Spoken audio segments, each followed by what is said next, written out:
Salut la famille Soul Stories. Nous sommes sur le point de commencer un tout nouveau voyage amoureux. La pluie nocturne tombait sans relâche, comme la respiration lasse de la ville. Les néons miroitaient sur le pavé luisant, jetant de vagues lueurs lilas sur les fenêtres embuées du Moonlight Café, une petite boutique d'angle où Emily Walker travaillait de nuit 3 soirs par semaine. Il était près de 23 heures. Le dernier client venait de partir, laissant derrière lui une tasse de café à moitié vide et une trace persistante de vanille dans l'air. Emily soupira, remonta ses manches et commença à nettoyer les tables. Les nuits de pluie la rendaient toujours mélancolique. Pas le genre de mélancolie qui s'accompagne de larmes, mais celle, silencieuse, du tic-tac d'une horloge dans une pièce vide. Elle était en dernière année d'administration des affaires, et il lui manquait encore près de $3000 pour les frais de scolarité de ce semestre. Le loyer, l'électricité et les anciennes factures d'hôpital de sa mère s'empilaient dans le tiroir à la maison. Elle avait l'impression de nager dans une eau glacée, luttant juste pour garder la tête hors de l'eau et respirer. Alors qu'elle se penchait pour ramasser une serviette tombée près de la fenêtre, elle remarqua quelque chose à moitié caché dans la pénombre. Un portefeuille en cuir noir, aux coutures fines, si doux que le simple fait de le toucher lui indiqua qu'il était cher. Elle l'ouvrit. À l'intérieur, il y avait une épaisse liasse de billets de $100 flambant neufs. Au moins $10 000, peut-être plus.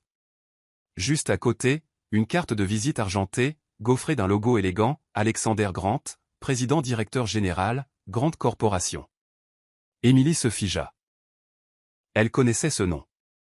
L'un des hommes les plus puissants de la ville, le plus jeune PDG de l'histoire de Grande Corporation, un empire immobilier qui possédait le genre de bâtiment que les gens ordinaires ne pouvaient que contempler d'en bas. Ses doigts se resserrèrent sur le portefeuille. Son cœur s'emballa. $10 000. Assez pour payer ses frais de scolarité et 6 mois de loyer. Assez pour lui permettre d'arrêter de travailler jusqu'à 3 heures du matin. Assez pour que sa mère puisse enfin aller à l'hôpital sans s'inquiéter du coût. Pendant quelques secondes, la tentation fut si proche. Elle s'assit, les mains tremblant légèrement, fixant les billets. Les visages de son propriétaire sévère, les avis de retard de paiement et le rappel que ses frais de scolarité étaient du lundi lui traversèrent l'esprit. Mais elle expira doucement. Un sourire fatigué mais paisible apparut sur ses lèvres. Si ce n'est pas à moi, je ne devrais pas le garder. Elle prit la carte de visite et composa le numéro imprimé dessus. Le téléphone sonna 3 fois avant qu'une voix grave et froide ne réponde. Alexander Grant. Emily déglutit, essayant d'assurer sa voix. Bonsoir. Je suis serveuse au Moonlight Café. Je crois que j'ai trouvé votre portefeuille. Silence. Puis la voix de l'homme reprit, sèche, brève, totalement désintéressée. Vous en êtes sûr? Oui, il y a votre carte, votre. Ne vous donnez pas cette peine. Si vous voulez le garder, gardez-le. Les mots la transpercèrent comme une lame. Avant qu'elle ne puisse dire un mot de plus, la ligne fut coupée. Emily resta assise, immobile, le téléphone toujours à la main. Gardez-le, murmura-t-elle, un faible sourire incrédule étirant ses lèvres. Les riches sont vraiment à part. Mais le sourire ne dura pas. Elle regarda à nouveau le portefeuille, la lumière se reflétant dans ses yeux bruns et clairs. Et elle sut qu'elle ne pouvait pas le faire. 30 minutes plus tard, Emily se tenait sous l'auvent détrempé, son parapluie pliant sous le vent, son manteau trempé.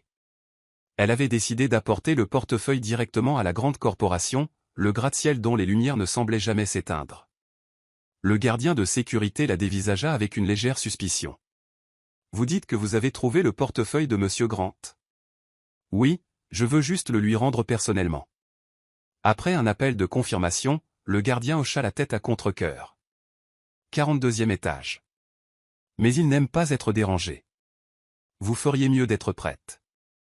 L'ascenseur vrombit en montant. Un bref instant, Emily aperçut son reflet dans la paroi en miroir. Vieux manteau, chaussures mouillées, cheveux en désordre. Elle n'avait pas sa place dans ce monde de verre et d'or.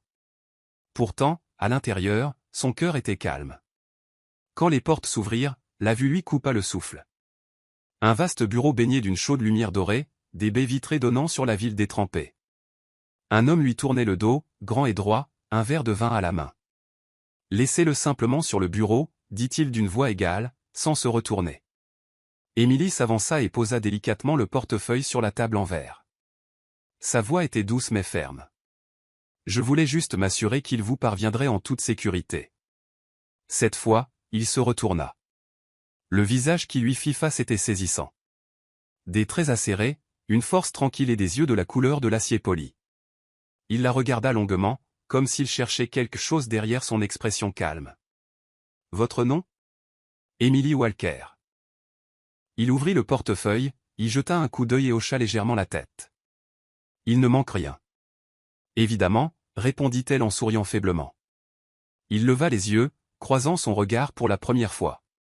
Quelque chose vacilla dans ses yeux. De la surprise, peut-être de la confusion. Il n'avait sans doute pas l'habitude que les gens fassent ce qui est juste sans raison. « Je vous avais dit que ce n'était pas la peine de vous déranger. »« Je sais, » dit-elle, « mais si je l'avais gardé, je ne pense pas que j'aurais pu dormir cette nuit. » Une rafale de vent frôla les fenêtres, charriant le bruit de la pluie. Il resta immobile, observant la jeune femme devant lui. Manteau trempé, parapluie bon marché, mais des yeux brillants et honnêtes. Une voix si sincère qu'elle ne laissait place à aucun doute. « Réalisez-vous que vous venez d'enfreindre la première règle de ce monde ?» demanda-t-il calmement. « Quelle règle ? Ne jamais faire confiance à un étranger ?» Elle rit doucement, inclinant la tête. « Alors peut-être devriez-vous rencontrer plus d'étrangers ?» Il ne dit rien. Et pour des raisons qu'il ne pouvait expliquer, à cet instant précis, Alexander Grant, l'homme que la ville craignait, sentit quelque chose de doux s'agiter en lui. Emily se tourna pour partir, ses pas résonnant légèrement sur le sol poli. La porte se referma derrière elle. Dehors, la pluie continuait de tomber, mais à l'intérieur des murs de verre du bureau d'Alexander, quelque chose avait changé. Quelque chose de petit et fragile, comme la lueur d'une flamme dans la nuit froide. Dans le bureau du 42e étage, une lumière tamisée se reflétait sur les parois de verre, plongeant le visage d'Alexander Grant dans la fatigue et le silence. Tard dans la nuit, la ville en contrebas scintillait comme un champ d'étoiles éparpillées, mais pour lui, ces lumières n'étaient rien de plus que des carrés d'or vides. Il se renversa dans son fauteuil, desserrant sa cravate, faisant distraitement tourner un stylo en argent entre ses doigts. Sur le bureau s'entassaient des contrats non signés, une liste de partenaires potentiels et un téléphone clignotant de dizaines de messages non lus. Son monde était toujours bruyant, mais d'une manière étrangement vide. Ces dernières années, Alexander avait appris une vérité brutale sur l'élite, tout avait un prix, même la loyauté. Il avait autrefois fait confiance à son frère aîné, fondateur de grandes corporations, jusqu'à ce qu'il découvre que cet homme détournait des fonds pour des investissements secrets. Il avait autrefois fait confiance à son meilleur ami, jusqu'à ce que cet ami utilise des informations confidentielles pour le saboter lors d'un accord international. Même ceux qu'il payait le plus cher, qui parlaient de loyauté avec une dévotion feinte, n'attendaient que leur chance de le trahir. Alors Alexander avait construit un mur autour de lui, épais, froid et inflexible comme l'acier.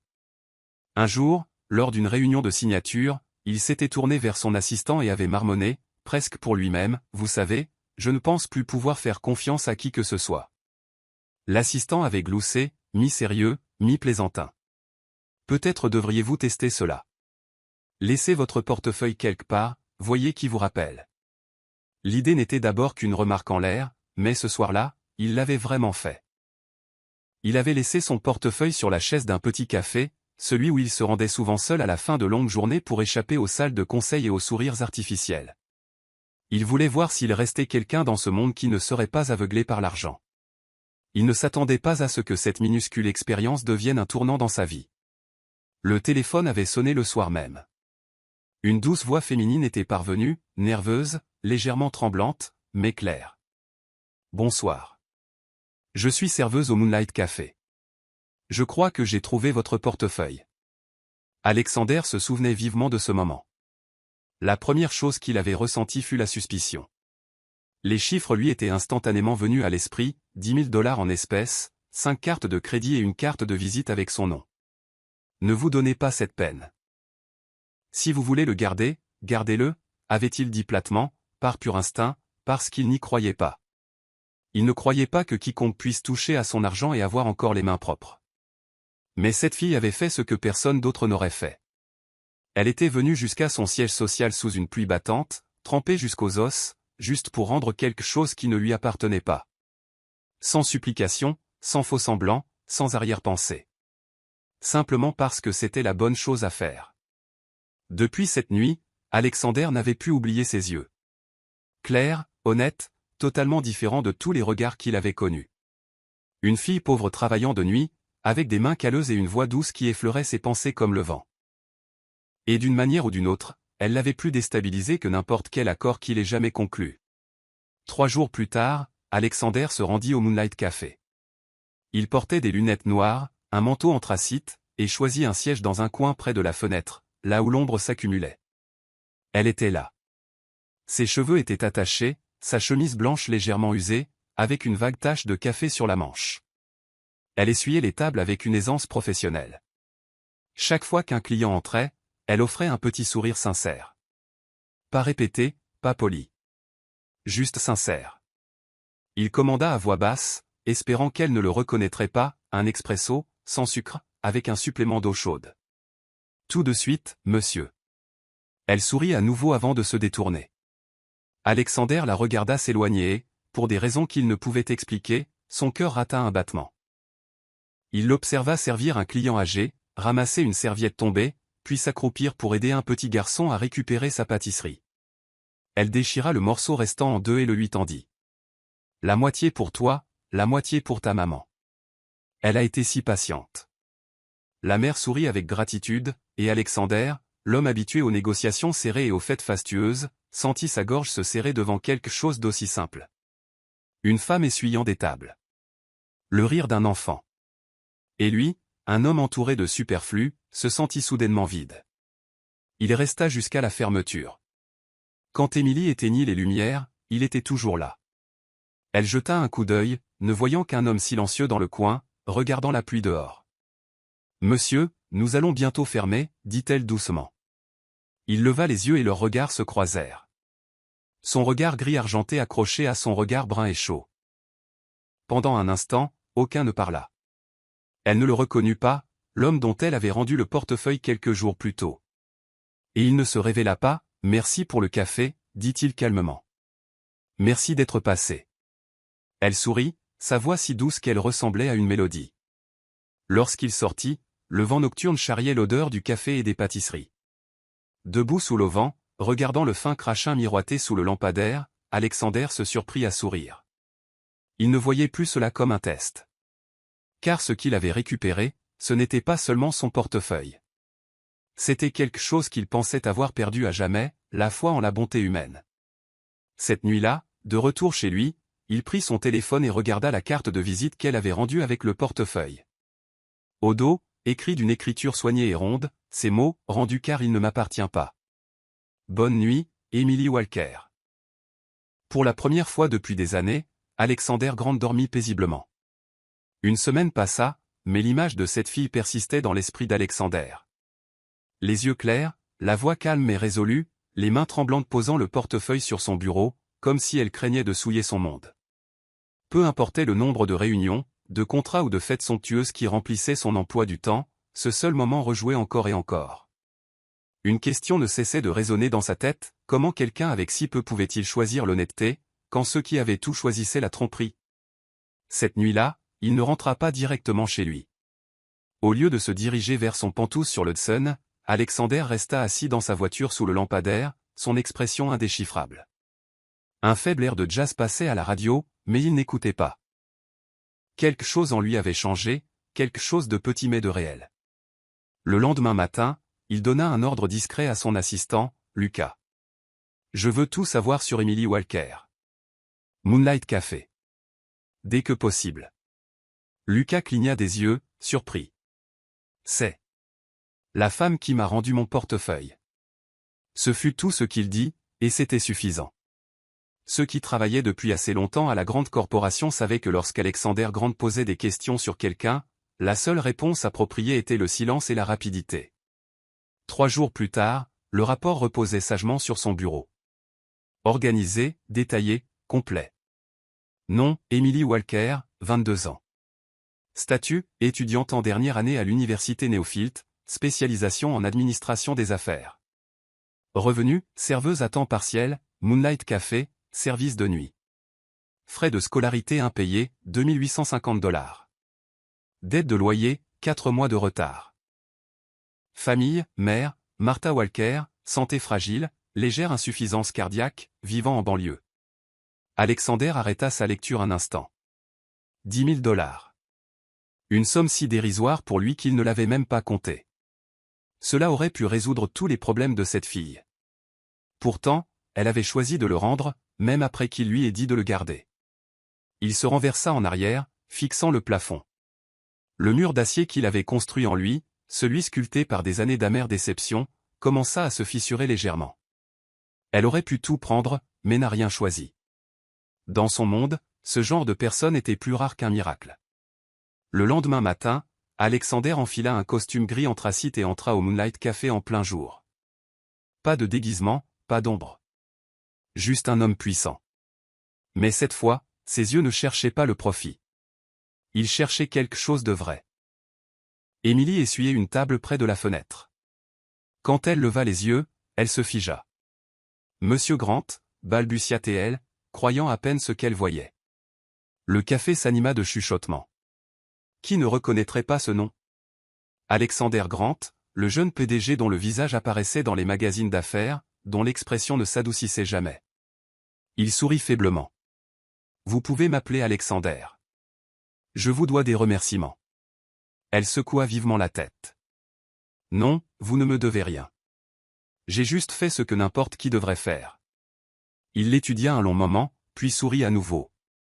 Je pensais que plus personne dans ce monde ne faisait les choses simplement parce qu'elles étaient justes. Émilie rougit, incertaine de savoir comment répondre, baissant le regard. Alexander prit place à la même table où il s'était assis pour l'observer sous la pluie. Elle lui apporta son café, le même arôme chaud et amer qu'auparavant. « Vous étudiez toujours » demanda-t-il. « Oui, je suis en dernier semestre, mais je n'ai pas encore payé la totalité de mes frais de scolarité. »« C'est ce que je pensais, » dit-il doucement, son ton calme mais plus froid. Elle cligna des yeux. « Vous le pensiez ? J'ai l'habitude de me renseigner sur les gens qui m'intriguent. » Émilie se figea, ne sachant si elle devait se sentir flattée ou alarmée. Mais il n'y avait aucune arrogance dans son regard. Seulement quelque chose d'étonnamment sincère. Il posa sa tasse et croisa les mains sur la table. « Je lance une nouvelle initiative communautaire, un fonds pour soutenir les étudiants défavorisés et les jeunes start-up. J'ai besoin de quelqu'un qui comprend leur réalité, pas seulement les chiffres d'un rapport. J'ai besoin d'un stagiaire. Quelqu'un d'honnête. » Les yeux d'Émilie s'écarquillèrent. « Un stagiaire. À la grande corporation ? Oui. Peu m'importe si vous manquez d'expérience. Ce dont j'ai besoin, c'est d'un cœur authentique. » Elle le dévisagea, stupéfaite, le pouls battant. Elle avait envoyé des dizaines de candidatures de stage. Aucune n'avait jamais abouti. Et maintenant, assis en face d'elle, l'homme même que tout le monde admirait et craignait, lui offrait une place dans son monde. « Je ne sais pas si je suis qualifié, » murmura-t-elle. Alexander inclina légèrement la tête, son regard fixe, presque pénétrant. « Vous avez déjà prouvé que vous possédiez ce dont mon entreprise a le plus besoin. Qu'est-ce que c'est ? » L'intégrité. Un calme tranquille s'installa entre eux. Émilie se mordit la lèvre, essayant de retenir les larmes qui lui montaient aux yeux. « Si vous me faites confiance, je ferai de mon mieux, » dit-elle doucement. « Je ne fais pas confiance aux gens facilement, » répondit Alexander, un faible sourire étirant ses lèvres. « Mais cette fois, peut-être que j'essaierai. » Quand il quitta le café, Émilie resta près de la porte, regardant l'élégante voiture noire disparaître dans la circulation. Sa main se posa instinctivement sur sa poitrine, son cœur battant toujours la chamade. Tout s'était passé si soudainement, comme si la vie lui avait ouvert une porte inattendue. Elle ne réalisait pas encore qu'avec ces quelques mots simples « j'ai besoin d'un stagiaire » sa vie venait d'entrer dans un nouveau chapitre. Un chapitre où son cœur apprendrait à aimer, à faire confiance et à affronter un monde bien au-delà du sien. Quant à Alexander, conduisant dans la rue ensoleillée, il attrapa son reflet dans le rétroviseur et sourit faiblement. Pour la première fois depuis longtemps, il avait hâte d'être au bureau le lendemain matin. Pour son premier jour à la grande corporation, Émilie se tint figée devant l'imposant bâtiment de verre, sa surface scintillant sous le soleil du matin. Très haut au-dessus d'elle, des lettres d'argent brillaient sur l'acier, « Grande corporation, construire demain ». Elle prit une profonde inspiration. Sa chemise blanche fraîchement repassée, sa jupe crayon soigneusement nettoyée et les talons noirs empruntés à sa colocataire lui donnaient un air assez professionnel, mais sa main tremblait encore légèrement. Elle avait du mal à y croire.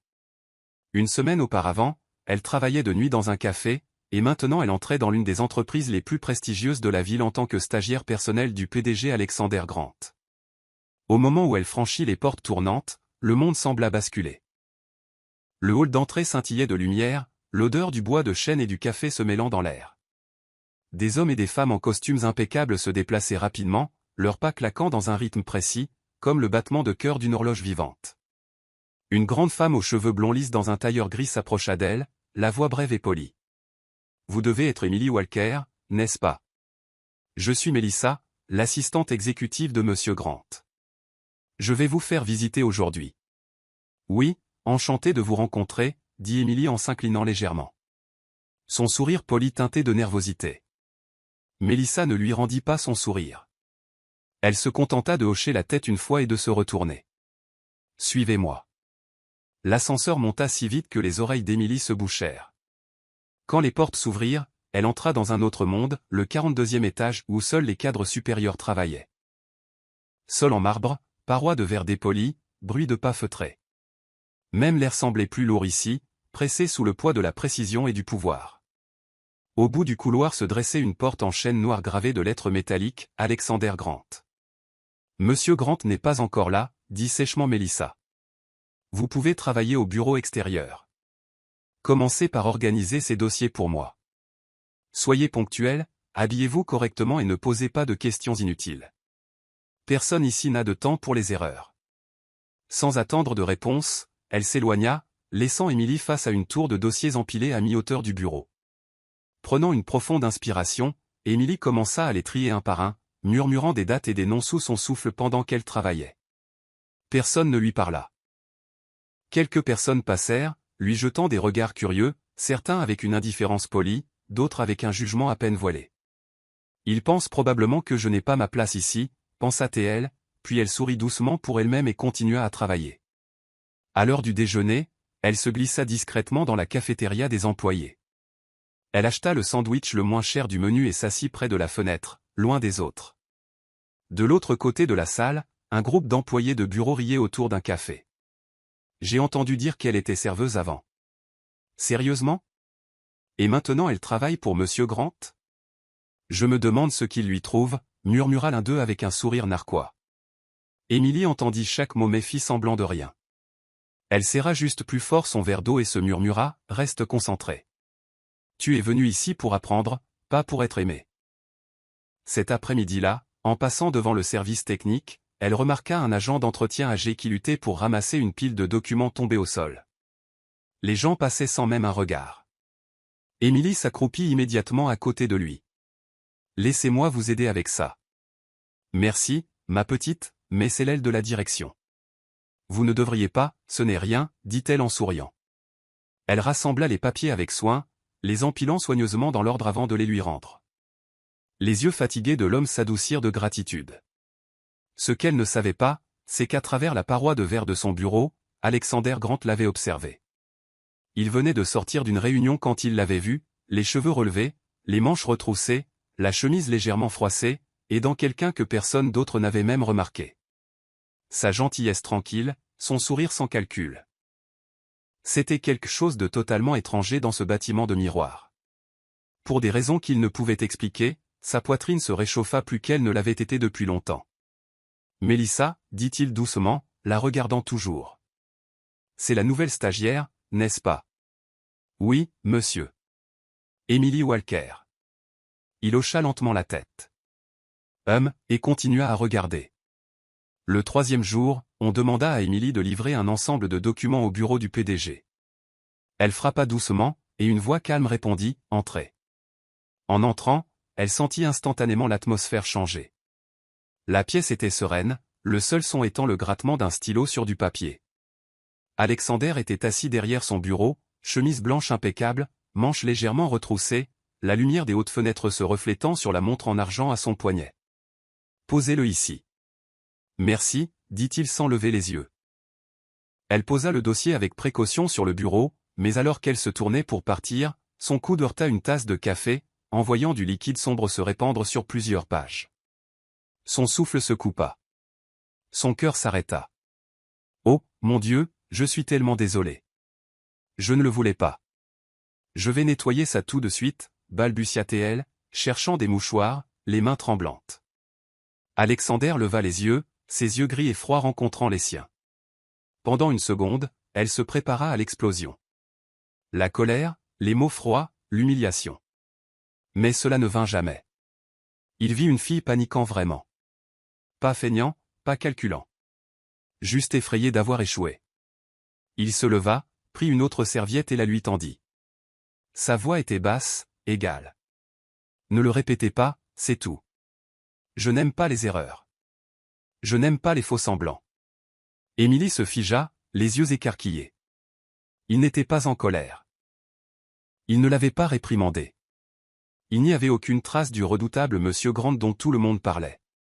Je suis vraiment désolé, murmura-t-elle.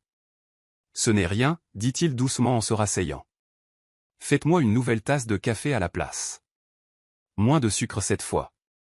Oui, monsieur. Et pour la première fois, elle sentit une touche de chaleur à l'intérieur de ce bureau froid aux parois de verre. Ce soir-là, en quittant le travail, Émilie ne pouvait toujours pas chasser l'image de son regard. Fixe mais pas dur, distant mais étrangement humain. Il y avait quelque chose derrière la glace, quelque chose de fragile. Elle ne savait pas qu'après son départ, Alexander avait fait une pause, regardant la légère tache de café au coin des papiers. Un petit rire tranquille lui échappa, un son rare dans ce bureau.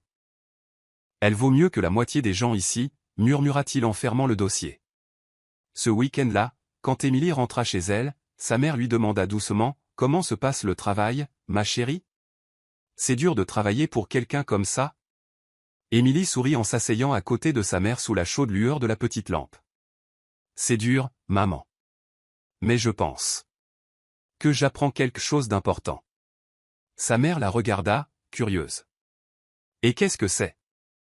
Les yeux d'Émilie s'adoucirent. Que tous ceux qui semblent froids n'ont pas un cœur de pierre. Certains ont juste besoin d'un peu de gentillesse pour recommencer à croire au monde. Ailleurs, dans un appartement en hauteur surplombant la ville, Alexander se tenait près de la fenêtre. En bas, la rue scintillait comme une rivière de lumière. Dans sa main se trouvait une vieille carte de visite, celle qu'elle avait utilisée pour l'appeler. Il sourit faiblement. « Peut-être, murmura-t-il, que je recommence à y croire, moi aussi. Salut la famille Soul Stories. Si vous regardez sur une autre chaîne, revenez à la maison chez Soul Stories, où des dizaines de milliers d'auditeurs et de partageurs se retrouvent. La journée de travail s'est terminée sous une pluie fine traçant des lignes diagonales sur les vitres. Émilie rangea son bureau, vérifia sa boîte de réception une dernière fois et était sur le point d'éteindre son ordinateur lorsqu'une notification apparut. 19h30, dîner avec Monsieur Grant, lieu en pièces jointes. Objet, discussion du projet communautaire du prochain trimestre. Son souffle se coupa. Mélissa avait fait une remarque en passant cet après-midi. Il est occupé ce soir, mais si vous recevez une invitation, allez-y. Son ton avait été égal, comme toujours, mais ses yeux avaient brillé de quelque chose qu'Émilie n'avait pas pu déchiffrer. Avait-elle fait quelque chose de mal? Ou quelque chose de bien? Elle passa quelques minutes aux toilettes à arranger ses cheveux, à boutonner une chemise blanche plus propre et à redresser son col. Face à son reflet, elle murmura, « C'est juste le travail. Juste une discussion d'affaires. » Elle le répéta comme un mantra jusqu'à ce que son rythme cardiaque ralentisse. Un message arriva sur son téléphone, étoile, 19h30, table du coin. Étoile. Un restaurant français réputé pour son élégance tranquille. Émilie expira profondément, attrapa son manteau et quitta le 42e étage avant que ses nerfs ne la fassent changer d'avis. Étoile l'accueillit avec une lumière dorée et le doux parfum du beurre. Ce n'était pas bruyant. Tout là-bas semblait se communiquer par chuchotement. Alexander était déjà assis à une table dans un coin, près de la fenêtre, le dos droit, une main reposant légèrement sur le bord d'un verre d'eau. La lumière de la lampe se reflétait sur la montre en argent à son poignet, le seul objet qui laissait deviner le luxe. Autrement, il portait une confiance simple. Une chemise noire, un pantalon sombre et un calme posé. Il se leva dès qu'il la vit. « Merci d'être à l'heure. »« Merci pour l'invitation, M. » Elle hésita. « Monsieur Grant. Je suis un peu nerveuse. »« Ne le soyez pas, dit-il, la voix basse et calme, plus comme une réassurance qu'un ordre. Nous parlons juste affaires. Ils commandèrent le dîner. Alexander choisit un veau mijoté et un vin rouge léger. Émilie parcourut le menu français, essayant de ne pas paraître perdue, et opta finalement pour une soupe à l'oignon et une salade. Quand le serveur partit, le silence remplit l'espace entre eux. Mais il n'était pas pesant. D'une certaine manière, il semblait paisible, comme le bruit de la pluie frôlant doucement la fenêtre. Le projet communautaire, commença-t-il, les yeux posés sur elle. Je veux l'étendre. Des bourses d'études, pas seulement des subventions uniques. Des suivis à long terme, de vraies histoires. J'ai besoin de quelqu'un qui puisse marcher avec eux, écouter, comprendre. Je pense que vous le pouvez. Vous pensez que je le peux, demanda-t-elle, surprise par le changement de ton. Au travail, tout le monde l'appelait Monsieur Grant. Mais ce soir, la distance dans sa voix s'était amincie. Je ferai de mon mieux, dit-elle doucement. Faire de son mieux n'est pas toujours suffisant, répondit-il, non pas durement, mais avec vérité. Mais parfois, le faire avec son cœur vaut plus que n'importe quel processus. Elle sourit faiblement. Je ne suis pas très doué pour les processus. Mais je suis doué pour poser les questions que les gens évitent. Comme par exemple, est-ce que vous faites semblant d'aller bien? Dit-elle avec un petit rire. La plupart des gens demandent seulement si vous allez bien. Les lèvres d'Alexander s'incurvèrent. Pas un vrai rire, mais assez pour adoucir les traits de son visage. Le gris de ses yeux s'adoucit. Leurs plats arrivèrent. Entre deux bouchées, ils parlèrent de listes d'écoles, de formulaires de candidature et de moyens de rendre la bourse moins intimidante. Émilie suggéra de remplacer une partie de la dissertation par de courtes vidéos, afin que les candidats puissent parler d'eux-mêmes. Alexander écoutait attentivement, posant occasionnellement des questions brèves et précises, et prenant des notes sur son téléphone. Cela ne ressemblait à aucune réunion qu'elle avait imaginée. Pas de pression, pas d'autorité froide. Il écoutait comme si le temps lui-même s'était ralenti pour laisser place à leur échange. Lorsque le serveur remplit à nouveau leur verre, Alexander posa son stylo. Sa voix s'abaissa légèrement. « Pourquoi avez-vous rendu le portefeuille » demanda-t-il calmement. « Alors que vous aviez du mal à payer vos frais de scolarité ?» Émilie posa sa cuillère, regardant le faible reflet de la lumière sur la table. Un instant passa. Puis elle leva la tête. « Parce que si je perdais mon honnêteté, dit-elle simplement, je perdais tout. » La réponse était courte, brute et totalement réelle. Elle atterrit entre eux comme un caillou jeté dans une eau calme. Petit, mais aux ondulations profondes. Alexander ne parla pas tout de suite. Il y eut un changement dans son regard. Pas de la surprise, pas de l'incrédulité. Mais de la reconnaissance. Comme si quelque chose de longtemps enfoui s'était réveillé. Quand j'étais plus jeune, dit-il enfin, je pensais que je pouvais faire confiance à ma famille. Il marqua une pause, ses yeux dérivant vers le mur derrière elle. Jusqu'à un accord interne. Mon frère a essayé de transférer des actifs dans mon dos. Ce n'était pas seulement de l'argent.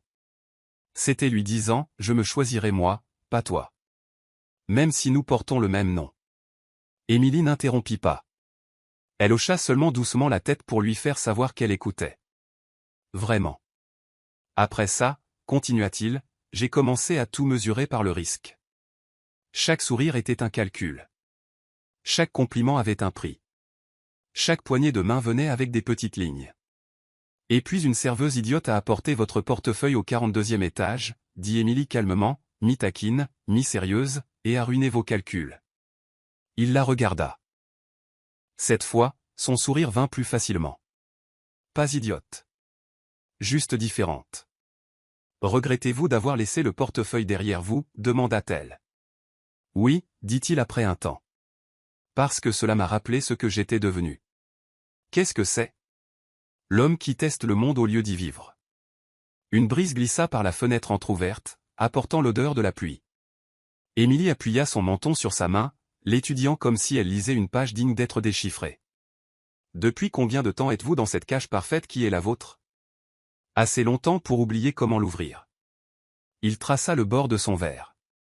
Mais dernièrement, j'ai l'impression que quelqu'un tient la clé. Ses yeux se tournèrent vers elle. Peut-être. Son visage s'échauffa. Elle prit une gorgée d'eau, faisant semblant de jeter un coup d'œil à ses notes. À propos du processus de candidature, dit-elle rapidement. Je pense que nous devrions ajouter des entretiens informels. Des promenades, des repas bon marché. On voit mieux qui sont les gens. Où aimez-vous observer les gens, demanda-t-il. Là où ils arrêtent de faire semblant. Les arrêts de bus. Les épiceries avant la fermeture. Et où me voyez-vous, demanda-t-il, le ton léger, mais les yeux chercheurs. Dans un bureau de verre, répondit-elle sans hésiter. Mais vos yeux sont toujours quelque part à l'extérieur. Il resta silencieux un long moment. Le calme s'étira jusqu'à ce qu'elle craigne d'avoir dépassé une limite. Puis il dit, un jour, montrez-moi cet arrêt de bus. Je vous emmènerai plutôt dans une épicerie discount, rit-elle. Vous apprendrez que le monde y sent vraiment le pain. Marché conclu, dit-il en souriant. Quand le dessert arriva, une tranche de tarte aux pommes chaudes, elle la coupa nettement en deux et poussa une moitié vers lui. La moitié pour le travail, dit-elle. La moitié pour l'homme qui réapprend à faire confiance. Il regarda la tranche partagée comme s'il s'agissait d'une sorte de rituel doux. Vous divisez toujours les choses comme ça? Ma mère me l'a appris. Elle disait que quand il n'y en a pas assez, le couper en deux le rend plus facile à avaler. Comment va votre mère? Demanda-t-il calmement. Mieux, dit Émilie, son visage s'illuminant. Je l'ai emmenée faire un bilan de santé. Honnêtement, elle hésita. J'ai failli utiliser l'argent de votre portefeuille. Pendant environ 10 secondes, j'ai imaginé combien de problèmes cela résoudrait. Mais elle haussa légèrement les épaules. Je n'aurais pas pu vivre avec moi-même. Alexander ne s'y a pas. Les mots traversèrent l'armure qu'il avait mis des années à perfectionner. Ce n'était pas une confession cherchant le pardon. C'était la vérité, simple et nette. Il expira doucement. Merci de ne pas l'avoir pris. Puis, après une pause, plus bas, et merci de m'avoir donné une raison de recommencer à y croire. Ils partirent quand la pluie eut cessé. La rue scintillait, les flaques reflétant la lueur brisée des lumières de la ville. Sur les marches, à l'extérieur, Alexander ouvrit son parapluie. Émilie attrapa le sien, bon marché, mais il inclina légèrement le sien vers elle. Je vous raccompagne, dit-il. Pas comme un ordre, pas même comme une question. Juste un instinct enveloppé de courtoisie. Vous n'êtes pas obligé, commença-t-elle, puis s'arrêta. Son expression n'était pas sévère. Juste bienveillante. Elle sourit. D'accord. Ils marchèrent côte à côte en silence. Le monde autour d'eux était feutré, à l'exception du bruit de l'eau sous leurs pas. À un coin de rue, le vent tourna, poussant le parapluie davantage vers elle. Elle remarqua que son épaule devenait humide, voulut lui dire de le reprendre, mais resta silencieuse. Certains gestes, pensa-t-elle, sont trop tendres pour être interrompus. Lorsqu'ils atteignirent l'entrée du métro, il dit « Envoyez-moi votre proposition complète demain. Faites court, mais faites vrai. » Il la regarda, l'argent de ses yeux contenant maintenant quelque chose de chaud. « Comme vous. »« Je le ferai, » dit-elle doucement. Et Émilie, appela-t-il juste au moment où elle descendait la première marche. « Oui. Ce que vous avez dit ce soir. Ça va me rester. Si je perdais mon honnêteté, je perdais tout. Peut-être que grâce à cela, j'ai un peu moins perdu. » Elle ne trouva pas ses mots. Elle sourit simplement et dit « Bonne nuit, Alexander. » Pour la première fois, il entendit son propre nom dans sa voix, et cela ressemblait à une berceuse. Alors que les portes du métro se fermaient derrière elle, Alexander resta debout sous le ciel calme. Dans le reflet sur la vitre, il vit un homme qui semblait moins sur la défensive, moins tranchant. À partir de cette nuit-là, chaque test qu'il concevrait du monde, des gens ne commencerait plus par la suspicion, mais par un petit espace laissé à la gentillesse pour faire ses preuves. Et quelque part entre la croyance et la redécouverte, il réalisa qu'il avait déjà commencé à faire confiance. En quelque chose d'invisible. Et d'une manière ou d'une autre, en elle. La ville semblait retenir son souffle avant l'orage. En fin d'après-midi, le ciel avait pris la couleur de l'acier meurtri, les nuages traînant leur poids à l'horizon.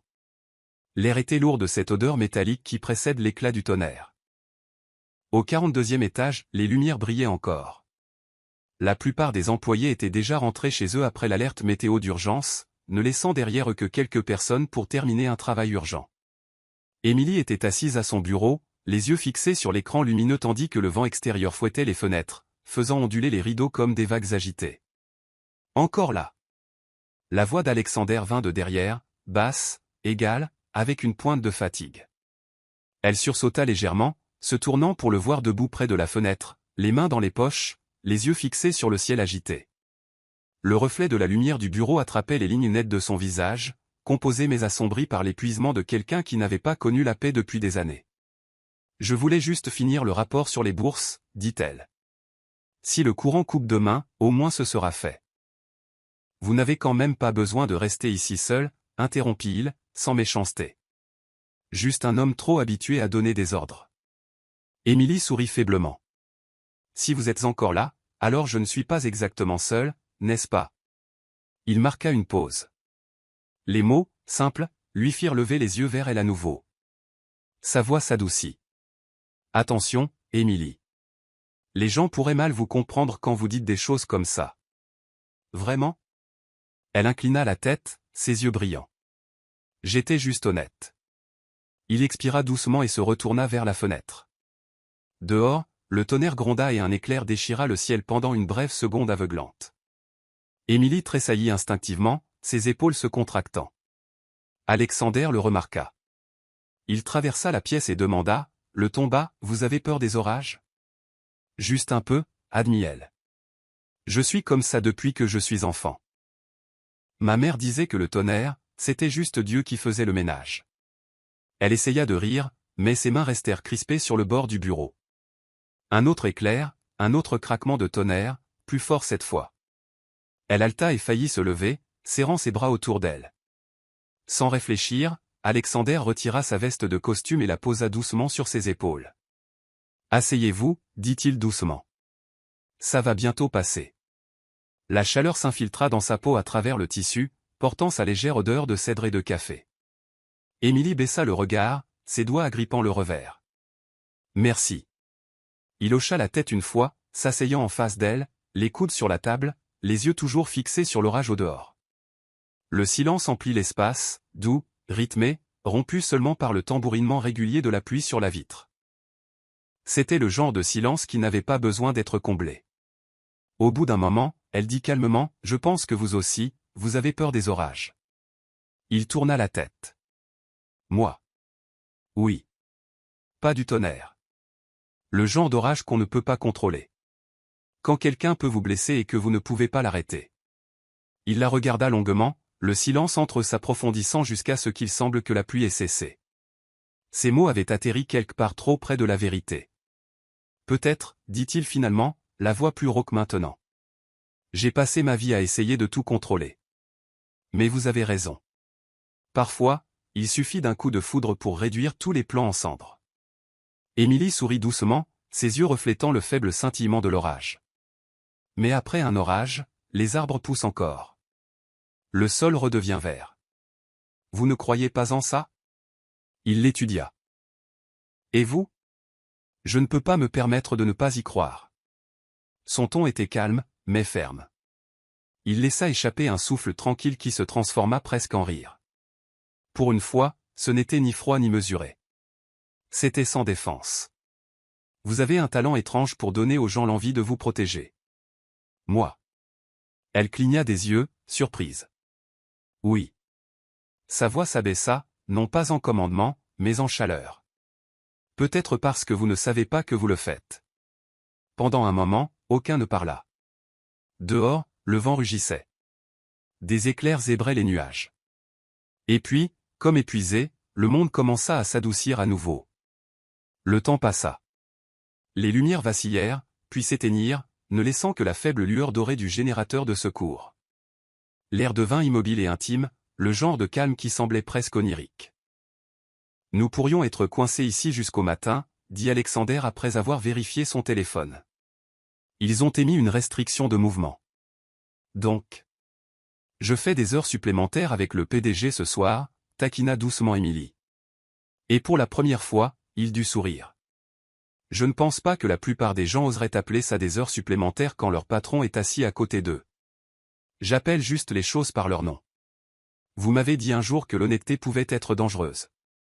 Elle en vaut toujours la peine, répondit-elle sans hésiter. Il secoua la tête, amusé, tranquillement vaincu par sa simplicité. D'une manière ou d'une autre, cette femme avait le pouvoir de rendre inutiles même ses mots les plus rigides. Il la regarda alors, ses cheveux légèrement ébouriffés, les légers cernes sous ses yeux trahissant la fatigue, mais son regard toujours brillant, vivant. Elle n'était pas quelqu'un que le monde avait traité avec douceur, et pourtant elle portait une pureté qui semblait presque provocante. Une soudaine rafale poussa contre la fenêtre, faisant gonfler le rideau. Émilie tressaillit à nouveau, et sa veste glissa de ses épaules. Il tendit la main instinctivement pour l'ajuster. Ses doigts effleurèrent la courbe de son col, frôlant la peau chaude. Tous deux se figèrent. Désolé, dit-il rapidement en se retirant. Ce n'est rien, murmura-t-elle, sa voix presque perdue dans le bruit de la pluie. Aucun ne bougea après cela. Mais quelque chose avait changé. Silencieusement, indéniablement. Dans cette faible lumière, avec le vent qui s'adoucissait et l'orage qui s'éloignait, quelque chose de non-dit avait commencé à prendre racine. À l'aube, le ciel s'était éclairci en un gris pâle. Les nuages se dispersaient comme de la fumée se dissolvant, et la ville expira à nouveau. Émilie se tenait près de la fenêtre, regardant les nuages dériver. L'odeur du café remplissait la pièce, provenant de la machine qui avec Quidam continuait à fonctionner toute la nuit. Alexander se tenait derrière elle, silencieux pendant un long moment avant de dire simplement « Merci d'être resté ». Elle se tourna, souriante. Ce n'est pas comme si j'avais eu le choix. Il lui rendit son sourire, un peu en coin. Non. Je veux dire. Merci d'être resté. Elle rencontra son regard alors, réalisant que quelque chose y avait changé. Disparue, la froideur gardée et calculatrice qu'elle avait connue au début. À la place, il y avait de la chaleur. Subtile, hésitante, mais réelle. L'orage était passé. Mais il avait laissé quelque chose derrière lui. Quelque chose qu'aucun d'eux ne pouvait encore nommer. Il avait fallu la pluie et le tonnerre de la nuit pour laver la distance entre eux. Et alors que la nouvelle lumière perçait à travers les fenêtres, c'était comme si tous les deux, à leur manière tranquille, avaient survécu au même orage. Lundi matin, au moment où Émilie posa son sac sur son bureau, elle le sentit. Le changement dans l'air. Quelques regards qui s'attardaient trop longtemps, un demi-sourire par-ci, un chuchotement par-là. Les gens la saluaient avec des voix qui oscillaient entre la politesse et la moquerie. Elle ne comprit pas au début. Pas avant d'entendre deux femmes de la finance parler doucement près de la machine à café. J'ai entendu dire que M. Grant l'avait emmené dîner. Pas étonnant. Qui d'autre reçoit ce genre d'invitation? Passer de serveuse de café à stagiaire du PDG. Il y a quelque chose qui cloche là-dedans. Oh, elle sait ce qu'elle fait. La petite voix douce, les grands yeux, le ton mielleux. Les hommes comme lui se font toujours avoir par ce genre de fille. Un léger rire. Puis une autre voix se joignit à la conversation, plus basse, d'un ton conspirateur. Et apparemment, pendant l'orage, elle est restée au bureau avec lui. La cuillère glissa des doigts d'Émilie, heurtant le plateau dans un léger tintement. Un son si faible, et pourtant assez fort pour résonner dans sa poitrine. Elle resta là un instant, figée, puis tourna les talons et s'éloigna sans un mot. Elle pensait que les chuchotements se calmeraient au bout d'une journée. Ce ne fut pas le cas. En milieu de semaine, l'air du 42e étage était devenu suffocant. Chaque fois que les portes de l'ascenseur s'ouvraient, elle sentait des dizaines de regards braqués sur elle. Chaque sourire qu'elle esquissait se heurtait au silence. Lorsqu'elle entra dans la salle de réunion secondaire, Mélissa, l'adjointe de direction, leva les yeux de ses notes et dit, avec une neutralité affectée, « Vous devriez savoir que dans cette entreprise, tout ce que fait M. Grant est observé. » Mon conseil? Ne soyez pas trop familière, que ce soit intentionnel ou non. Je n'ai pas besoin de savoir, coupa Mélissa, d'un ton aussi plat que le verre. Mais d'autres s'en chargeront. La porte se referma derrière elle. Émilie resta immobile, le bourdonnement du climatiseur remplissant le vide en elle. Elle eut l'impression que le sol se dérobait sous ses pieds. Cet après-midi-là, Alexander revint d'une réunion du conseil d'administration. Il sentit immédiatement la tension. Le calme tendu, l'immobilité anormale. Les équipes étaient penchées sur leurs écrans, tapant trop vite, les yeux baissés. Il fronça les sourcils. « Où est Émilie » demanda-t-il. Personne ne répondit. Mélissa s'avança, posant un dossier sur son bureau. Elle a demandé à partir plus tôt. Motif? Santé. Il baissa les yeux. Le papier tremblait légèrement, son écriture était irrégulière, comme si elle avait écrit à la hâte. En bas, une petite note, « Merci de m'avoir donné cette opportunité ». Quelque chose se tordit en lui. De la colère, de la culpabilité, et un vide qui le frappa profondément. Il resta immobile quelques secondes, la mâchoire contractée, puis dit froidement, « Mélissa, organisez une réunion. Tout le personnel de direction. Maintenant. » 10 minutes plus tard, la salle de conférence était pleine. Personne ne savait pourquoi ils avaient été convoqués, mais la tension flottait dans l'air, comme l'électricité statique avant un éclair. Quand Alexander entra, les murmures cessèrent instantanément. Il posa son téléphone sur la table et laissa son regard balayer la pièce. « J'ai cru comprendre, commença-t-il, la voix calme mais tranchante, que nous avions développé un nouveau passe-temps ici. Les commérages. » Personne n'osa bouger. « J'ai entendu dire que vous parliez de ma stagiaire. D'un dîner.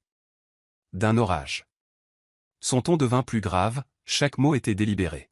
« Ce qui me dégoûte, ce n'est pas la rumeur elle-même. C'est que vous y avez tous cru. Parce qu'elle est pauvre. » Quelques têtes se baissèrent. D'autres regardèrent n'importe où sauf vers lui. « C'est la seule personne dans ce bâtiment qui n'a pas besoin de faire semblant, » continua-t-il, la voix se tendant. « Elle ne me flatte pas. Elle ne feint pas la loyauté. Elle ne porte pas de masque juste pour survivre ici. Est-ce que l'un d'entre vous peut en dire autant? » Silence. Seul le faible crépitement de la pluie contre les fenêtres lui répondit, régulier et impitoyable. « Si c'est ainsi que vous traitez quelqu'un d'honnête, dit Alexander, chaque mot aussi tranchant que du verre, alors peut-être devrions-nous changer notre slogan de « construire demain à détruire la dignité ». Les yeux de Mélissa se baissèrent. Quelques chefs de département pâlirent. Il termina calmement mais fermement, « Je ne défends pas les menteurs, mais je défendrai ce qui est vrai, à tout prix. » Puis il tourna les talons et quitta la pièce, l'écho de ses pas plus fort que le tonnerre au dehors. Ce soir-là, bien après que la plupart des gens soient rentrés chez eux, Émilie revint chercher ses affaires. Elle pensait que l'étage serait vide, mais lorsque les portes de l'ascenseur s'ouvrirent, Alexander était là, debout près de la fenêtre, les lumières de la ville s'étalant au loin derrière lui. Elle se figea. « Je suis juste venue chercher mon sac, dit-elle doucement. Je présenterai ma démission demain matin. » Il se tourna, son expression indéchiffrable. Voix calme mais ferme. « Je ne le permettrai pas, vous ne pouvez pas m'en empêcher. » « Si, je le peux. » Il s'approcha. « Si vous partez à cause de quelques mensonges, alors il gagne.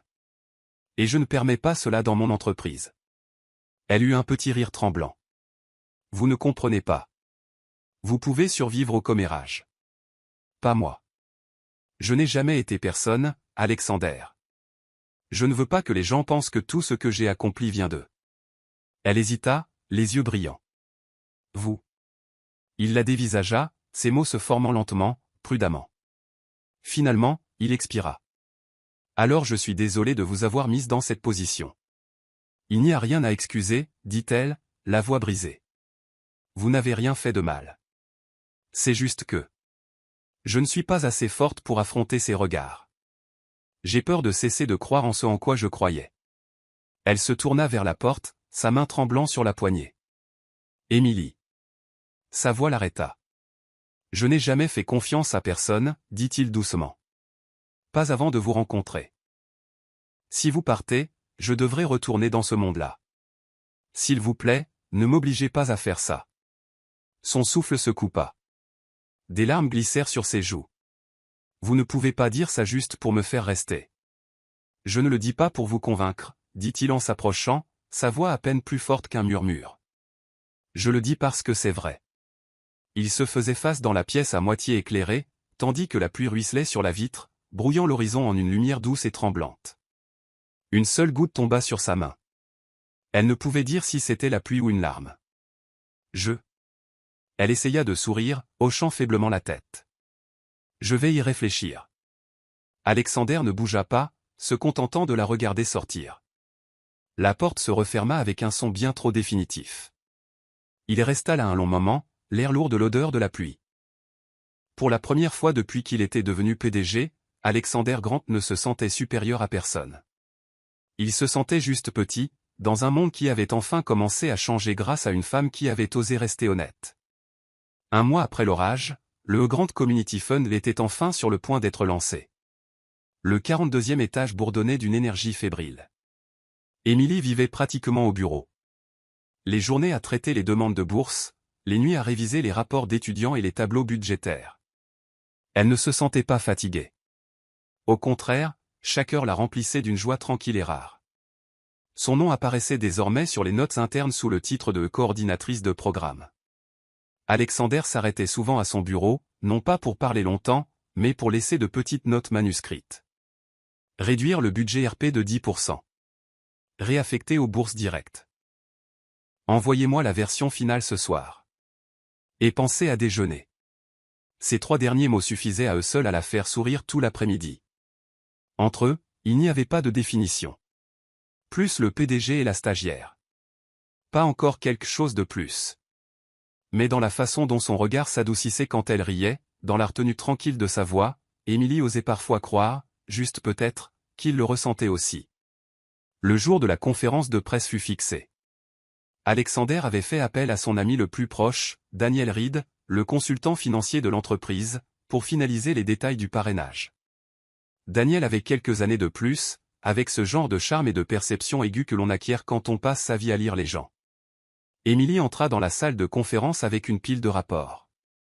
Elle sourit. « J'ai apporté les dossiers mis à jour, Monsieur Grant. »« Merci, Emily. » Alexander hocha la tête. Elle posa le dossier sur la table, s'inclina légèrement et se tourna pour partir. Mais alors que la porte se refermait presque derrière elle, la voix de Daniel filtra par l'entrebâillement. « Alors, tu ne lui as toujours pas dit. » « Lui dire quoi ?» Le ton d'Alexander était neutre. « Le portefeuille, » dit Daniel, avec une pointe d'amusement dans la voix. « Tu ne vas vraiment pas lui dire que tu l'as laissée là exprès ? Pour la tester ?» Il y eut un bref silence. Puis la réponse d'Alexander tomba, basse et lasse. « Ça n'a plus d'importance. Le résultat est suffisant. » Daniel gloussa doucement. « C'est tout toi, Alexander Grant. Même la gentillesse doit d'abord être mesurée et prouvée. » Emily se figea derrière la porte. Un instant, elle crut avoir mal entendu. Un test ? Une expérience ? Les mots la frappèrent comme une douche froide. Alors, même cette nuit-là, cette nuit qu'elle avait cru être le destin, ce moment où elle avait cru aux secondes chances. N'était-ce qu'une partie de son expérience ? Les images revinrent comme une vague. Le café trempé par la pluie. La façon dont elle avait serré le portefeuille contre sa poitrine avant de le rendre. Ces mots calmes. Vous m'avez redonné foi en l'humanité. Son sourire rare et sincère quand il lui avait dit. Vous donnez aux autres l'envie de vous protéger. Chacun de ses souvenirs. N'était-il que les retombées d'un test dont elle ignorait l'existence ? Ses mains tremblaient alors qu'elle s'éloignait de la porte. Sa poitrine lui faisait mal, comme si quelque chose s'était brisé en elle. Elle retourna rapidement à son bureau, chaque pas vif, incertain, comme si elle marchait sur du verre brisé. Mélissa leva les yeux de son écran. « Emily, où allez-vous ? Nous avons encore besoin du... » « J'ai terminé, » dit doucement Emily. Sa voix vacilla mais ne se brisa pas. Dans son bureau, elle s'assit et ouvrit son tiroir. Elle sortit son badge d'employé, le glissa dans une enveloppe blanche et prit son stylo bleu. Sur le devant, elle écrivit seulement « Merci de m'avoir montré à quel point le monde peut être beau, même si ce ne fut que pour un court instant. Je pensais que les miracles existaient. Il s'avère que ce n'était qu'un test. » Elle la plia soigneusement et la posa sur son bureau. Lorsqu'elle repassa devant la salle de conférence, la réunion était terminée. Alexander en sortait, téléphone à la main, l'air distrait.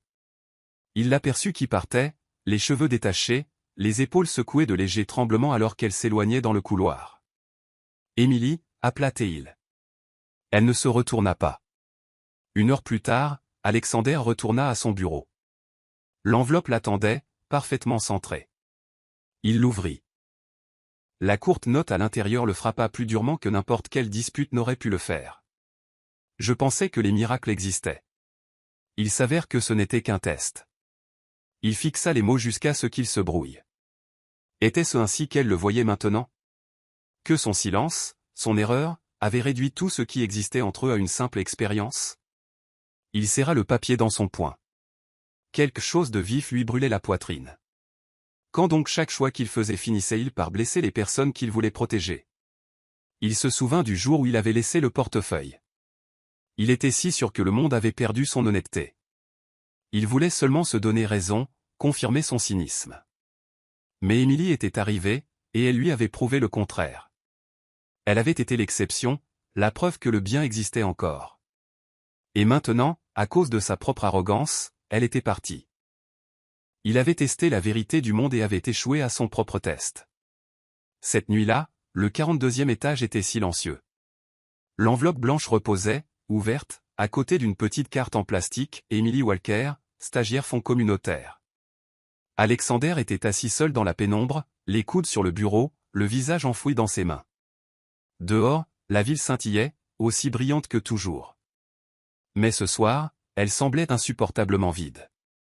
Dans le reflet de la vitre, il se vit. L'homme qui avait tout, la richesse, la réputation, le contrôle. Tout, sauf la seule chose qu'il désirait vraiment, sa confiance. Son murmure sortit, rauque, presque pour lui-même. Je n'ai jamais voulu te tester, Émilie. Je voulais juste savoir si la bonté existait encore. Mais il s'avère que c'est moi qui avais besoin d'être testé. Le lendemain matin, son bureau était vide.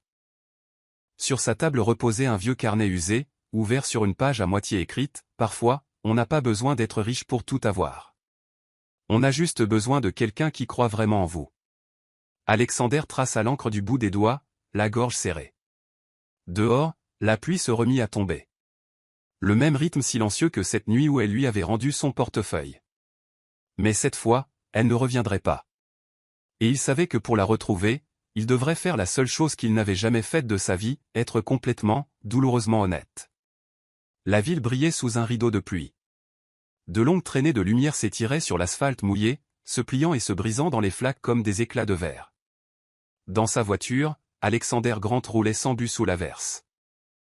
Les essuie-glaces balayaient l'eau, mais la route devant lui restait floue, non pas à cause du temps, mais à cause de la douleur sourde derrière ses yeux. Sur le siège passager reposait la note froissée, humide sur les bords, son écriture bavant légèrement sur le papier. Merci de m'avoir montré à quel point le monde peut être beau, même si ce ne fut que pour un court instant. Il l'avait lu tant de fois qu'il n'avait plus besoin de la regarder. Chaque mot était gravé en lui, creusant une blessure plus profonde à chaque répétition silencieuse. Elle était partie. Et pour la première fois de sa vie, l'homme qui pouvait faire bouger des départements entiers d'un seul ordre, Alexander Grant, se sentait totalement impuissant. Il ne rentra pas chez lui cette nuit-là. Le Penthouse sur Hudson, avec ses murs de verre et sa vue sur la ville, lui parut soudain être un mausolée trop vide, trop propre, trop froid.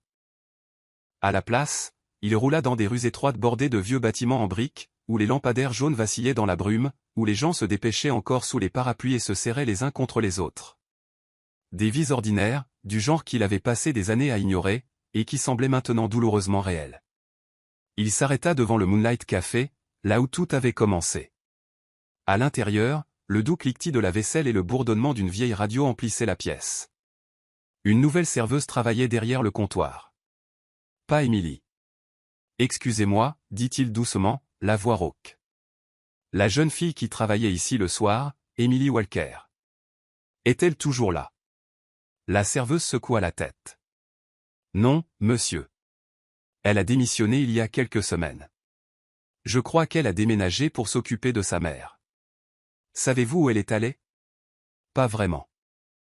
La fille hésita, puis ajouta, mais elle passait à la bibliothèque municipale le matin, elle disait qu'elle aimait y lire quand le monde était calme. Alexander le remercia d'un signe de tête et partit. La bibliothèque centrale était presque vide quand il arriva. L'air sentait légèrement le vieux papier et les manteaux trempés. Il arpenta les rangées de hautes étagères en bois, l'écho de ses pas le suivant comme une question. Chaque fille aux cheveux bruns faisait bondir son pouls, pour le laisser retomber quand elle levait les yeux. Pas elle. Jamais elle. Un bibliothécaire âgé s'approcha, la voix douce et patiente. Puis-je vous aider, monsieur? Je cherche quelqu'un, dit Alexander. Emily Walker. Elle venait ici souvent. L'homme fronça les sourcils, pensif. Ah, la jeune femme au carnet? Elle n'est pas venue depuis quelques jours. La dernière fois que je l'ai vue, elle m'a demandé son chemin pour une pension bon marché près de l'hôpital Saint-Marie. Le souffle d'Alexander se coupa. Merci. Et il était parti avant que l'homme ne puisse ajouter un mot. La route vers Saint-Marie le mena loin du centre-ville. Il longea des entrepôts, des clôtures rouillées et des ruelles étroites encore inondées par l'orage de l'après-midi. L'air sentait le ciment mouillé et l'espoir déclinant. Il s'arrêta devant une petite pension délabrée, ses murs écaillés et la lumière vacillante du couloir à des années-lumière de la tour étincelante qu'il considérait comme sienne. Chambre numéro 8. Le propriétaire, un homme aux yeux bons et aux mains burinées, hocha la tête quand Alexander lui montra le nom d'Émilie. Elle est restée ici un petit moment. Une fille tranquille. Toujours payée à l'heure. Même quand elle n'avait pas l'air d'avoir beaucoup mangé. Elle est partie hier, a dit qu'elle rentrait chez elle s'occuper de sa mère. La poitrine d'Alexander se serra. Savez-vous où c'est? L'homme secoua la tête. Elle n'a pas dit. Mais elle a laissé ça. Du tiroir, il sortit une note pliée. Le papier était froissé, les bords ramollis par l'humidité. Alexander la déplia avec précaution. Si quelqu'un me cherche, dites-leur que je vais bien. Et s'il vous plaît, dites-leur de ne plus chercher. Il resta là, sous l'auvent dégoulinant, la pluie fouettant ses épaules, trempant son manteau. L'encre avait commencé à couler, se brouillant en petites rivières grises. Mais les mots étaient encore assez lisibles pour lui briser le cœur. Il resta assis dans sa voiture un long moment, moteur éteint, les vitres s'embuant. La ville, pour une fois, semblait immobile. Même l'orage s'était calmé, laissant derrière lui un calme feutré, comme si le monde lui-même retenait son souffle avec lui. Il attrapa son portefeuille, le même par qui tout avait commencé. À l'intérieur, les cartes de visite avaient disparu. Mais une petite chose restait, une pièce de monnaie, coincée dans le coin d'une vieille photo. La pièce qu'Émilie avait utilisée cette nuit-là pour empêcher la photo de glisser. Il la tint entre ses doigts, sentant le métal froid contre sa peau, et il rit. Un son court, brisé, qui se dissolut dans le silence. Un test, murmura-t-il. Et c'est moi qui ai échoué.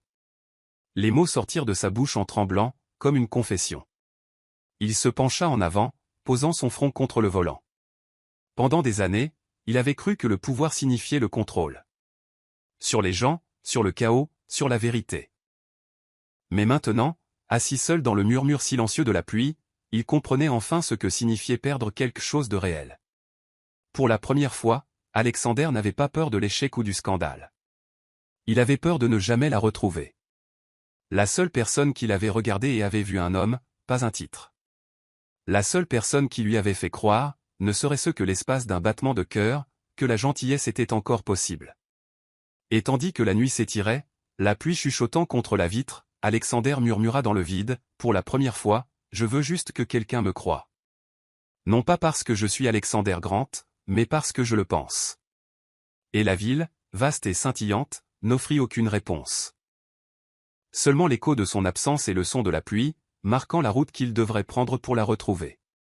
Les matins d'automne en banlieue avaient toujours une lumière particulière. Douce, dorée et indulgente. Le genre de lumière qui pouvait adoucir même une vieille douleur. Émilie servait le thé à sa mère, regardant la vapeur s'élever en volute dans la cuisine silencieuse. La vieille radio sur le comptoir grésilla avant que la voix du présentateur ne perce, calme, professionnelle et claire. Le Grand Youth Programme, une nouvelle initiative de bourse pour les étudiants défavorisés, sera lancée ce samedi au Riverside Hall. Le PDG, Alexander Grant, prononcera le discours d'ouverture. À ce nom, sa main se figea. Elle fit semblant de se concentrer sur le thé, mais son cœur avait déjà trébuché. Sa mère leva les yeux de la table, le regard bon et entendu. « C'est l'homme pour qui tu travaillais, n'est-ce pas ?» Émilie se força à sourire. « Juste une coïncidence, je suppose. » Mais lorsqu'elle sortit cet après-midi-là pour relever le courrier, une enveloppe l'attendait. Blanche, unie, sans adresse d'expéditeur. À l'intérieur se trouvait une invitation formelle, gaufrée en argent. Vous êtes cordialement invité à la cérémonie d'ouverture du Grand Youth Programme, dédié à ceux qui croient encore en la bonté. Et en dessous, une seule ligne manuscrite à l'encre bleue, en espérant que vous y croyiez toujours. À Alger. Elle resta sous le porche, le vent caressant ses cheveux, les mots brillant doucement dans ses mains. Son cœur se serra, non pas de colère, mais de quelque chose de plus profond, quelque chose qu'elle avait tenté de ne pas nommer. Il s'en souvenait. Pourtant, son esprit lui murmurait la prudence. Y aller signifierait rouvrir une blessure qui commençait à peine à guérir. La main de sa mère se posa doucement sur son épaule. Tu devrais peut-être y aller, ma chérie. Il y a des choses qu'il faut entendre avec son propre cœur avant de pouvoir les laisser partir. Émilie hocha la tête. Ses yeux brillaient, partagés entre la peur et le pardon. Le lendemain matin, Riverside Hall scintillait, une mer de marbre poli, de flashs d'appareils photo et d'arrangements floraux.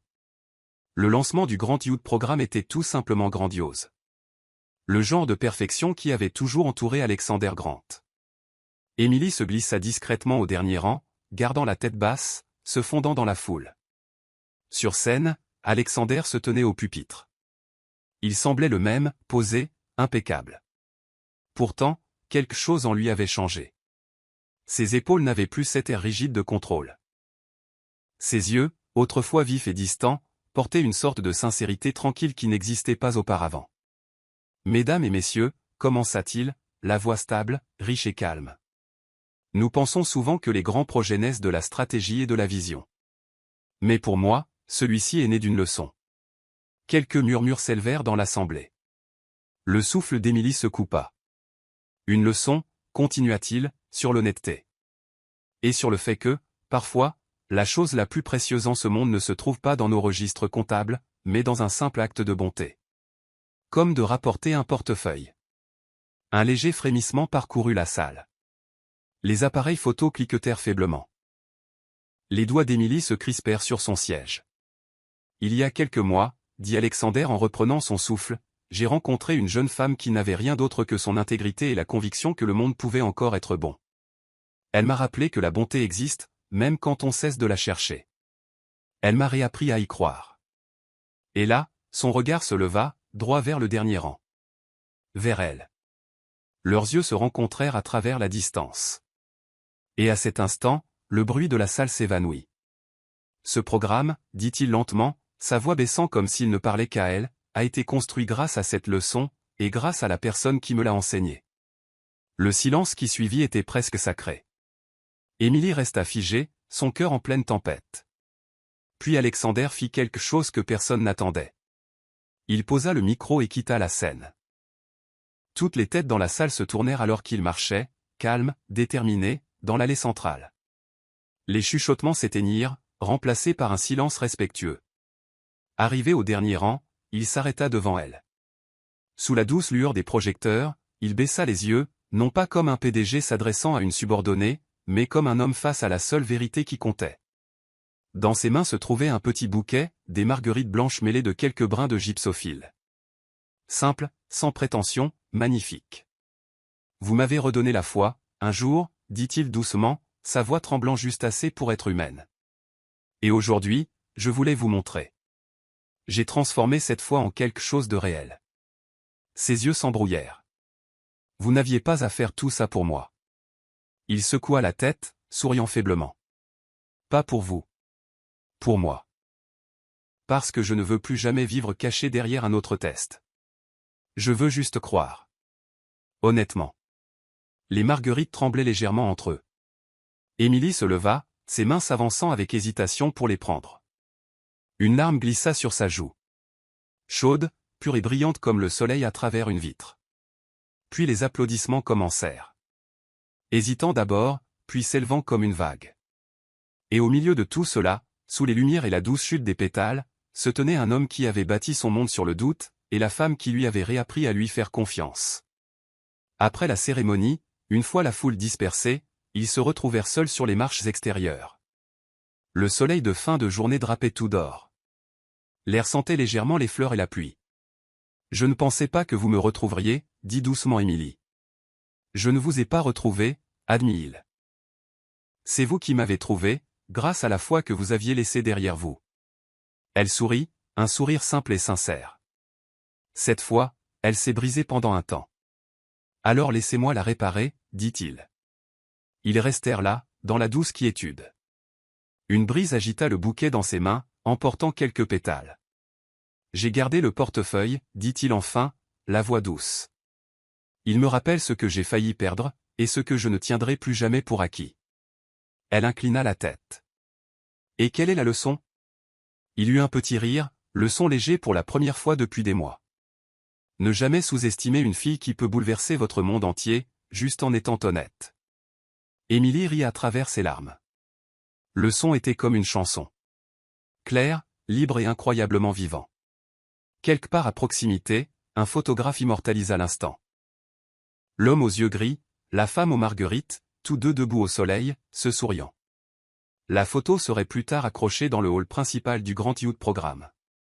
En dessous, une petite inscription dirait « La foi, la seule chose que l'argent ne peut acheter, et qui pourtant peut tout changer ». Ce matin-là, le ciel était si clair qu'il était difficile de croire qu'il ait un jour connu l'orage. Le soleil se déversait entre les tours de verre, brossant d'or la rue étroite où le Moonlight Café se tenait toujours humblement entre des bâtiments plus hauts. Émilie marchait lentement vers lui, son cœur battant à un rythme ancien et familier. Le SMS d'Alexander la veille avait été simple, demain, 9h, au vieux café. Je veux te rendre quelque chose. Elle l'avait lu et relu, se demandant ce que quelque chose signifiait. Pourtant, son cœur savait déjà que ce serait important. Quand elle poussa la porte, la petite cloche au-dessus tinta doucement. Le même son qui avait autrefois tout commencé entre eux. Il était déjà là, assis près de la fenêtre où elle avait l'habitude d'essuyer la table en bois verni chaque soir. La lumière du matin touchait son visage, et pour une fois, il ne ressemblait pas au PDG autoritaire que le monde craignait. Il ressemblait simplement à un homme qui avait appris à aimer. Honnêtement, tranquillement et sans armure. Sur la table reposait un portefeuille familier en cuir noir. Ce portefeuille, celui par qui tout avait commencé. Quand elle s'approcha, il sourit et le fit doucement glisser vers elle. « Ouvre-le. » Elle hésita, puis obéit. À l'intérieur, il n'y avait pas d'argent. Pas de carte de visite. Seulement une petite photographie, prise lors du lancement du Grand Youth Programme. Dessus, elle se tenait, tenant un bouquet de marguerites blanches. Et à côté d'elle, Alexander la regardait avec une expression qui ne pouvait être décrite que comme de la fierté adoucie par l'amour. Émilie leva les yeux, souriant à travers un petit souffle tremblant. « Vous avez encore oublié votre portefeuille ?» Ses yeux gris brillèrent d'une pointe de malice. « Si vous le trouvez cette fois, j'espère que vous ne le rendrez pas. » Avant qu'elle ne puisse répondre, il se leva, contourna la table et, à sa grande surprise, s'agenouilla devant elle. Le café devint parfaitement silencieux. De sa poche, il sortit un petit écrin de velours et l'ouvrit. À l'intérieur, une bague en argent capta la lumière. Un diamant unique, modeste et pur comme une goutte de rosée matinale. Sa voix tremblait, profonde et calme. Chaque mot venait droit de son cœur. « Le jour où tu m'as rendu ce portefeuille, dit-il, il la tutoyait, je pensais tester l'intégrité de quelqu'un d'autre. Mais c'est toi qui as testé la mienne. Tu m'as fait réaliser que la bonté n'a pas besoin de preuves, et que l'amour n'a pas besoin de conditions. » Il leva les yeux, et dans son regard, elle vit à la fois des excuses et du dévouement. « Alors aujourd'hui, je ne veux pas que tu me rendes quoi que ce soit. Je veux juste que tu me gardes.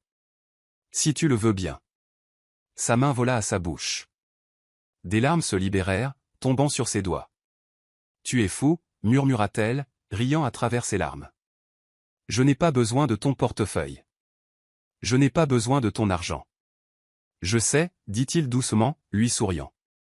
Mais j'espère que tu garderas ceci. » Il prit sa main, glissa la bague à son doigt.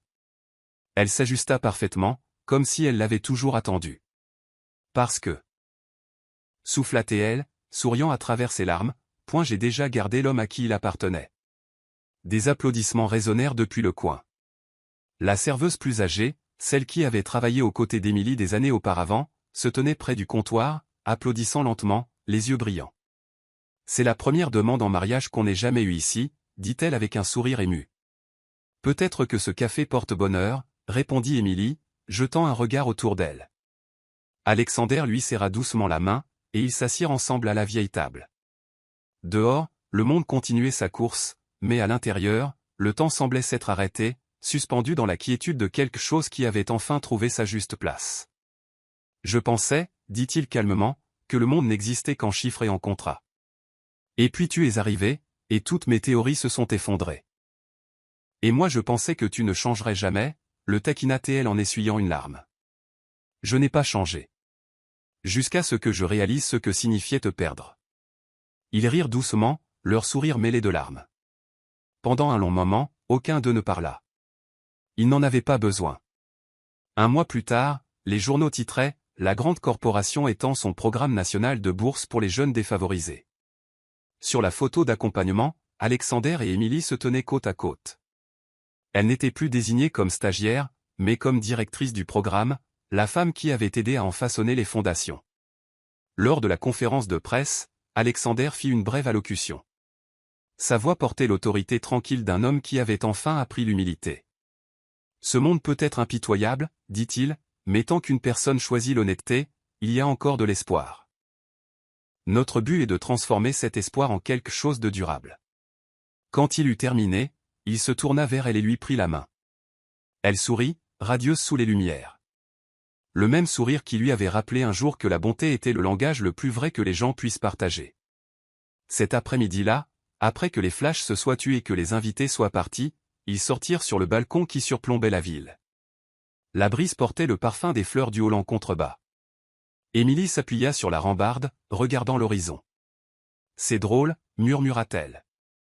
Tout ça a commencé à cause d'un portefeuille perdu. » Alexander sourit, glissant doucement un bras autour de ses épaules. « Non, dit-il. Ça a commencé à cause d'un cœur retrouvé. » Elle se tourna vers lui. Le rire illumina ses yeux. « C'est terriblement banal. »« Peut-être, admit-il en souriant, mais je comprends enfin pourquoi les gens disent que l'amour rend stupide. »« Alors ça marche, gloussa-t-il, déposant un baiser sur son front. »« Promets-moi une chose, dit-il doucement. »« Quoi donc ? » ?»« Quoi qu'il arrive, n'arrête jamais de croire aux gens. Pas même en moi. » Elle leva les yeux vers lui, le regard brillant. « Seulement si tu promets de ne plus jamais tester personne. » Marché conclu. Leurs rires se mêlèrent au vent alors que la ville brillait sous leurs pieds. Vaste, vivante et indulgente. Et quelque part, bien en dessous, le Moonlight Café se tenait toujours tranquillement, sa petite cloche tintant chaque fois que quelqu'un ouvrait la porte. Car parfois, les miracles n'arrivent pas avec le tonnerre ou le destin. Parfois, ils commencent par un portefeuille perdu et se terminent par une promesse tenue pour toujours.